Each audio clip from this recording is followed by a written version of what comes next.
மாதம் மாதம் சம்பளம் வர மாதிரி, கரண்ட்டு பில்லு வர மாதிரி, ரேஷன் கடையில் எண்ணெய் போடுவாங்கள்ல மாதம் மாதம், அது மாதிரி மாதம் மாதம் வர மாதிரி மாதம் மாதம் தலைவலி, ஒன் சைடு தலைவலி வருது தலைவா. 2-3 வாட்டி வருது மாதத்தில் 2 வாட்டி.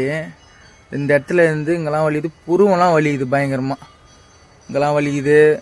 இந்த இடத்துல முடியை பிடிச்சி இப்படி ஈத்தா அப்படியே எதமாக இருக்குது. இந்த பக்கம் கண் அப்படியே தூக்கம் வர மாதிரி இப்படி பிடிச்சி ஈத்து விட்டுன்னு இருந்தா. அது ஏன் வருது என்னன்னு தெரியல. எதுக்கு சம்மந்தம் இல்லாமல் நம்மக்கிட்ட சொல்கிறானே நினைக்காதீங்க. ஏன்னா டாக்டர்ஸ் இருந்தால் கொஞ்சம் கமெண்ட் பண்ணுங்களேன், இதனால் வருதுப்பான்னு. எம்ஆர்ஐ ஸ்கேன் கூட எடுத்துகிறேன், தலையில் கிளியில் எதனா இருக்க போகுது, கட்டி என்ன இருக்க போதுன்னா அதெல்லாம் எதுவுமே கிடையாதான். பலனுக்கு தான் ரோஜா பூ மாதிரி இருக்குது பாவம். மூளை, தலை, எலும்பு, நரம்பு எல்லாம் சூப்பராக இருக்குது தம்பி அப்படின்னு சொல்கிறாங்க. இது எதனால் வருதுன்னு எனக்கு ஒன்றும் புரியல. அதனால தான் தெளிவான் இங்கே அப்படியே பதம் பார்க்குது. இந்த இடத்துலேருந்து ஆரம்பிக்குது, இங்கெல்லாம் வலிக்குது. காதில் விண்ணு நட்டி இந்த பக்கம்லாம் வலி, தலை இங்கெல்லாம் இந்த பக்கம் தான் வலி, இந்த பக்கம் வலிக்க மாட்டுது. அது கொஞ்சம் பார்த்து கொஞ்சம் சொல்லுங்கள். யாருன்னா டாக்டர் இருந்தால் யாருன்னா சொல்லுங்கள்.